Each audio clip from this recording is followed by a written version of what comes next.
love cherries. So much so that I can officially say that they are my favorite fruit of all time. I love the design of it. I love them on clothes and decor and earrings. Hell, I even bought this cherry toilet brush cleaner. And most of all, I just love the taste and smell of cherry. My grandfather had this huge cherry tree in the middle of his Garden of Eden, as I called it. And I called it Garden of Eden because it was just full of pear trees, apple trees, walnut trees, the cherry tree. There were strawberries, raspberry bushes, all the berries you can imagine. There were red ones, black ones, gooseberries, which we call stekelbezen, the prickly kind. So there would always be an abundance of fresh cherry and strawberry jam, cherry pie, just lots of homemade cherry stuff that my grandma would make. So I love cherry, that's been established. But let's move on to something way more interesting. Like, what is the etymology of losing your cherry?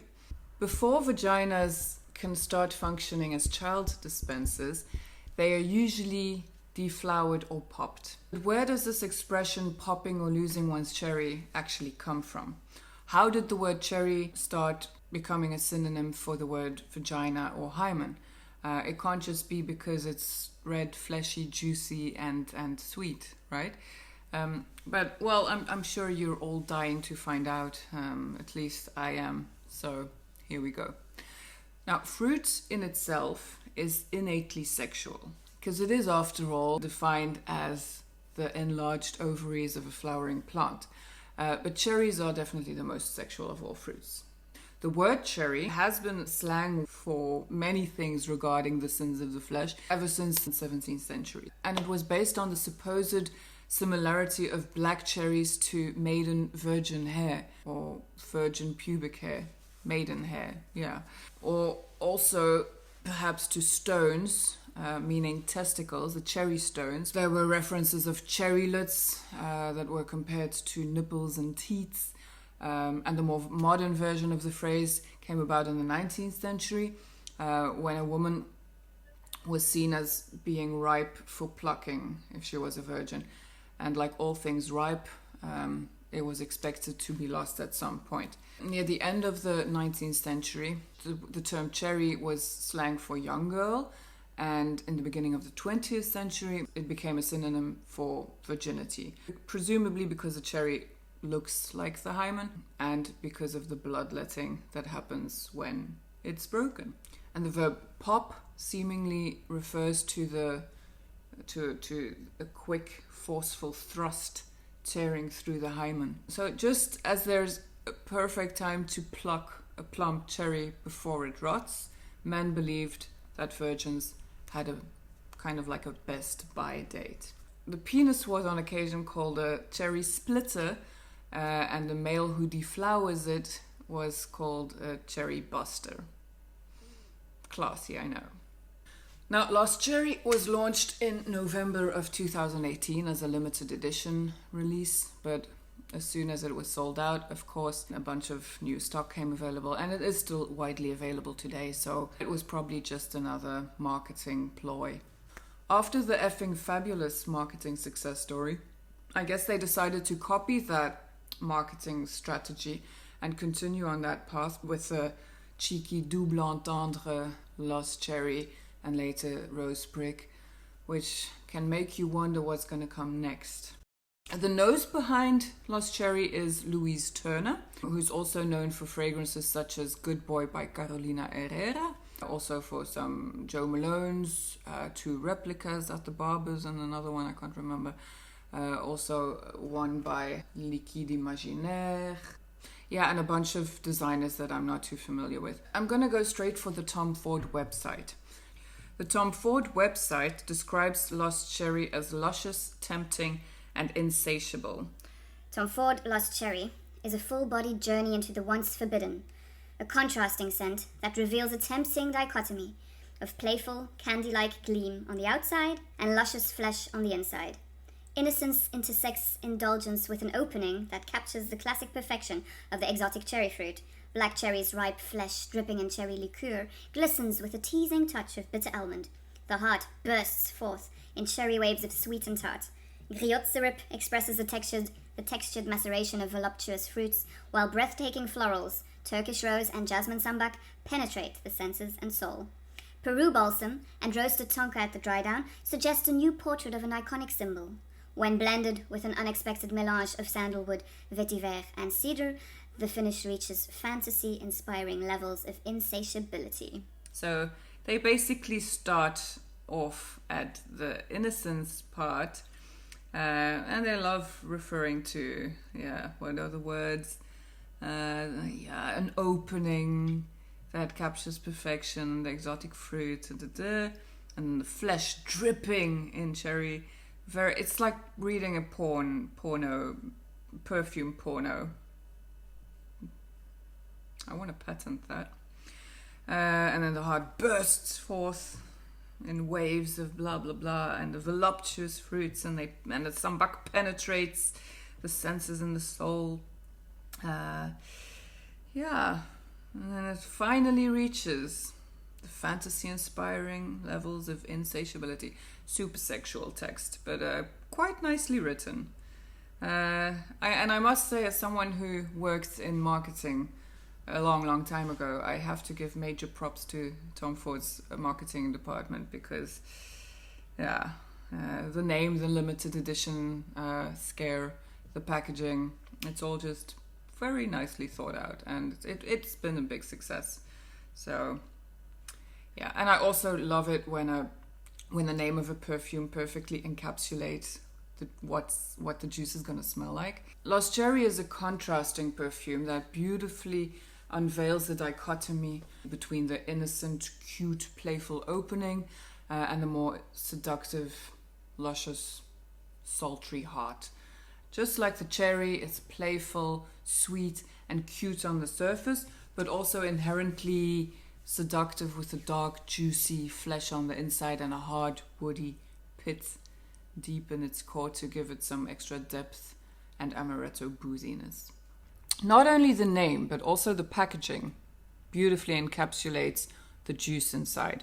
So this transparent, acrylic-like glass on the outside, to me, reflects the lighter, sweeter, more playful, girly opening, and the darker, more seductive pit or core on the inside is kind of more mysterious and unreachable, just deep, bloody red that gives it that extra dimension.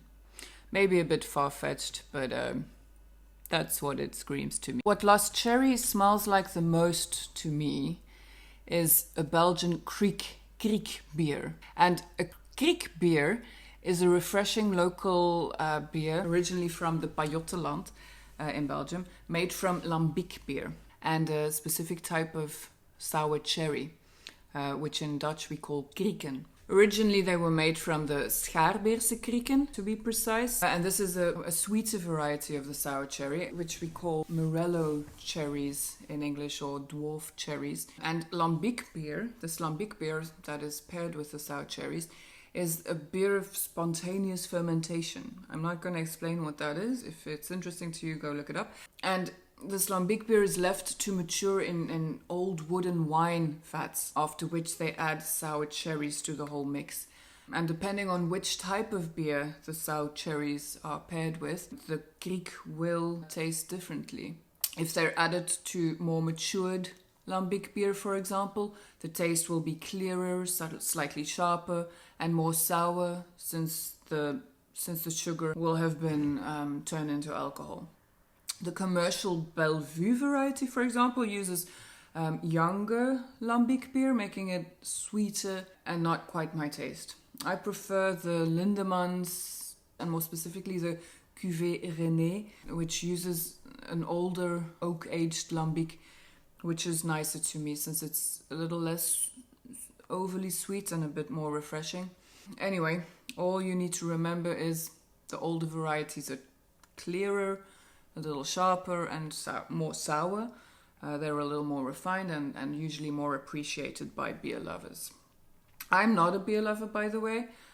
which is probably why the kriek beer is my favorite beer. It has this nice, refreshing sweetness, and usually also has this almondy touch, apparently caused by the pits of the cherries.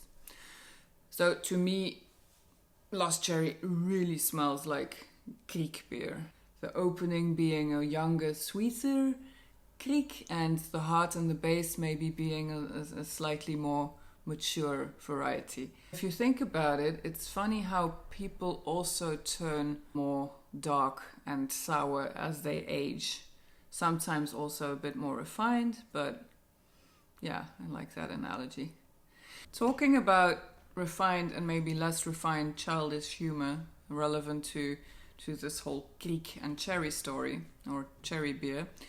There was this controversy when the corona crisis first hit Belgium. This Belgian supermarket launched this morbid little campaign stunt that said vaccine of the moment. And that vaccine of the moment was beer. More specifically, they were promoting one free mort subite with the purchase of 2 Corona beers. And if you know that mort means death and subite means soon, or sudden, or that it's prominent, then yeah, you buy 2 Corona beers and then you'll get a free sudden death, or you'll be dead soon. That little stunt got quite a bit of backlash, and hashtag too soon. The ingredients used in Lost Cherry here smell very photorealistic to me, and they better, because this stuff is expensive. I read that some people thought it smelled like cherry chapstick or candy or cough syrup, but no, don't agree. To me, it just smells like refined cherry booze. Also, Terence Hughes said it reminded him a lot of Black to Back by Kilian. And I also don't agree with that, because that one is not as gourmand, not as feminine, not as sweet, and it's just that dirty honey note that I probably don't agree with, that makes it all smell a little off. He also said it was perfectly in the middle on the unisex scale, and I also disagree with that. It is, of course, unisex, like most fragrances, but it does really lean towards the feminine side of the unisex spectrum. Now, the notes, Louise Turner apparently combined 3 sources of cherry. The hearing cherry, which is cherry liqueur. The second is the rich photorealistic fruitiness of the black cherry itself. And the third is supposed to be, and I quote, a result of headspace analysis of the filling of a cherry cordial, known as griotte syrup. A griotte is French for a morello cherry, or a sour cherry, or a kriek. The notes are black cherry accord, bitter almond, griotte syrup, Turkish rose absolute, jasmine sambac, sandalwood, vetiver, cedar, Peru balsam, and roasted tonka. Now this opens with a rich, sweet, dark cherry laced with sugar and maybe drenched in some amaretto or vanilla liqueur. I get a whiff of gorgeous almondy Play-Doh or plasticine marzipan, which I really like. The top notes listed online are sour cherry, bitter almond and liqueur, so it's extra boozy in the top, a clear, slightly sharp kind of sweetness, very kriek-like, and then the fruity sweetness becomes slightly thicker, probably from the very subtle Turkish rose absolute in the middle. And apparently also some jasmine sambac and plum, although my nose can't really discern those. The griotte syrup accord undoubtedly also adds a bit to that thickness. And in the base, we have Peru balsam, roasted tonka, sandalwood, vetiver, cedar, benzoin, cinnamon, cloves, and vanilla. So the sweetness becomes slightly more subtle and less fruity, and it gets balanced out a bit with a hint of spiciness and a woody undercurrent, and slowly evolving to a creamier, and more tonka vanillic dry down. It becomes darker and a bit more oriental, probably thanks to the cloves and the cinnamon, but that's all very, very subtle. That darkness could also be from the slight muddiness or earthiness of the patchouli or the grass roots of the vetiver. I don't know. It's very subtle, and I get a tinge of earthiness, but it's just a guess. And then the sandalwood, I don't get specifically, but that probably contributes to the creaminess of the vanilla. On which occasion can you wear this? This one is perfect for anything formal or any place that you want to turn heads or any place you want people to drool over you. So maybe a third date, if you want them to drool over you. It's perfect for mild to cold weather. Probably less suitable for heat waves, and we're probably gonna get heat waves again this summer, judging from how hot it is right now. It is definitely unisex, but leans much more feminine. Now, longevity wise, I might have had a bit of a blind buy hangover if the longevity on me was as weak as it seems to be on many other people. But luckily I do get up to 8 hours of wear from this beauty. It performs beautifully for at least 4 or 5 hours on me, and especially in the beginning or the first hours, it really projects beautifully. It has a beautiful trail and sillage, and that's just with 2 or 3 sprays. So I'm very stingy with this one because it's expensive, but I'll get back to that in a second. But I imagine if I sprayed 5 sprays of this, everyone would smell me. Now, price-wise, Lost Cherry received a lot of criticism about the price and longevity, which was to be expected after that whole limited edition scare marketing ploy. And it got scrutiny because expensive brands rightfully do get more scrutiny. Because the price of this is pretty outrageous for a non-limited edition, or even any edition, especially if it doesn't last on you. Luckily it does on me, and I got it at 25% off on the French Sephora website for 50 milliliters. So I paid €204 for it, which is still very expensive considering the price per ml, but I haven't regretted it for a second. It was a blind buy because I couldn't find any samples anywhere. I couldn't find it in the store to smell, and when I saw the discount code, I just took the plunge. I also kind of knew that I'd love it based on the notes. I was just hoping it would last on me, and that was lucky. I'm just a huge sucker for a good discount, so I didn't want to let that slip, knowing that I wanted this for a while. The full retail price is pretty ridiculous. It's for the 50 ml it's €280, and for the 100 ml I believe it's 405, 410. So if it only lasts an hour or a couple of hours on you, that's probably gonna sting. So try to sample. I'm sure it's easier to get samples nowadays, and if you can, try to find a discount or wait for a Black Friday kind of thing. I'm usually not a fan of clones, but I somehow can justify it for myself when the original houses, the OG house, ask such outrageous prices for a perfume that doesn't even seem to use exceptionally expensive or rare raw materials.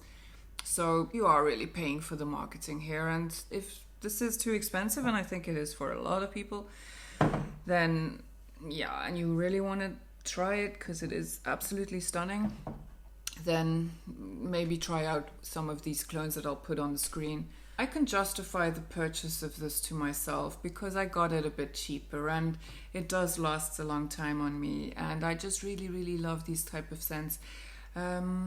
And because I was planning to review it for you guys. It's also really unique in that it is quite difficult to find a cherry-based fragrance that doesn't smell overly synthetic or cheap or adolescent. And there's only actually one other fragrance in the same vein that I really love, and that's Rouge Smoking by BDK.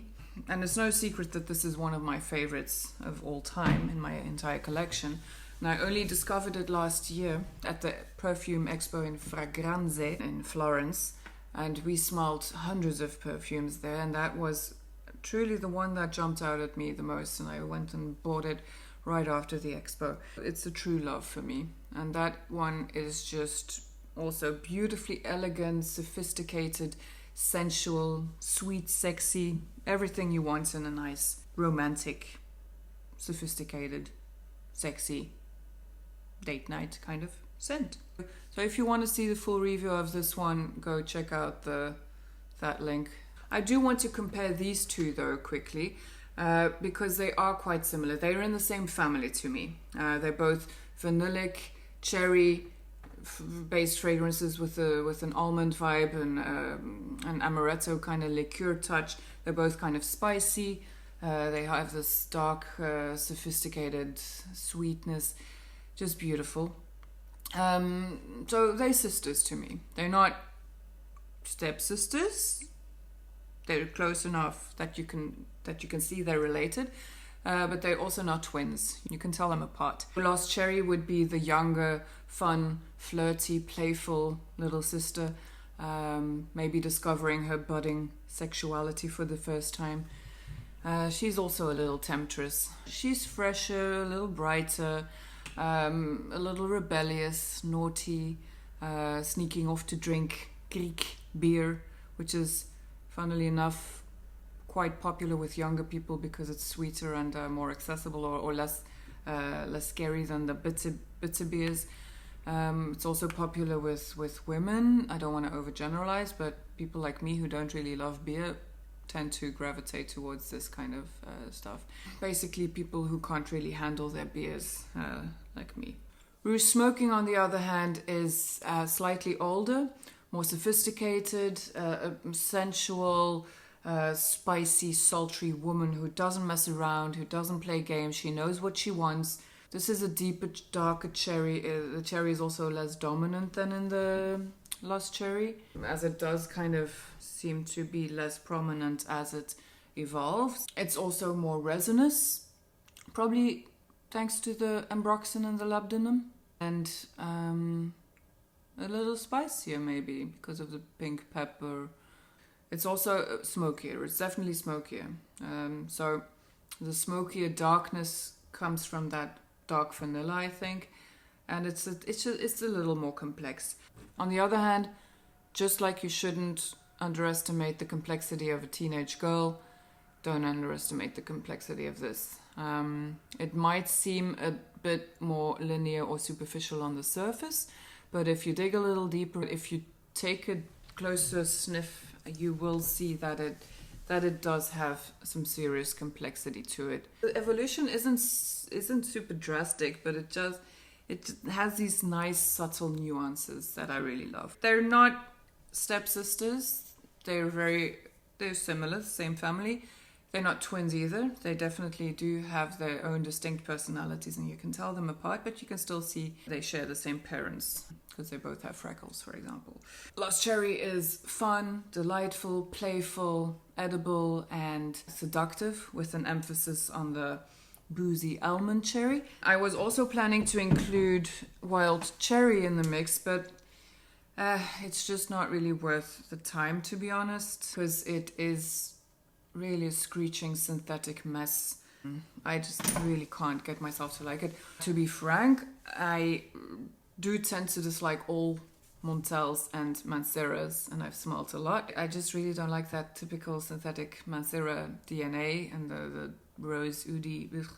But this one doesn't really have that typical DNA as much, but it does have that typical synthetic mess that is Montel and Mancera to my nose. Hope I'm not offending anyone. It does get a bit better as it dries down, but yeah, it really doesn't hold up against these two. Cherry wise, these are 10s, and that one's a 2. No, maybe a 3 or a 4. But if I have to choose between these two, by the way, just purely on the juice, I would really not be able to decide. But this one overall, I'd grade a 10 out of 10. I just love it that much. And this one, because of the price, maybe I would give it a 9. I like this packaging more though. I don't like this label of okay, maybe that's the only thing I don't like about this perfume is the label. It actually had this little... It wasn't perfect. When I opened the box, it had this... It's just paper. So if my fingers stain it or if some juice leaks out, it'll just be ruined. So that's kind of cheap looking. If they just use a nicer label, I would appreciate it more. And this packaging is just stunning. For almost double the price and half the juice, this one definitely wins. This one's a 100 ml for 150 euros, so that's a much better deal. But both are beautiful. I hope you enjoyed this video. If you did, do all the things and all that. And if you have any great cherry-based fragrances that you love, let me know, because I'm still on the lookout. I will always be on the lookout. Huge, huge cherry tree.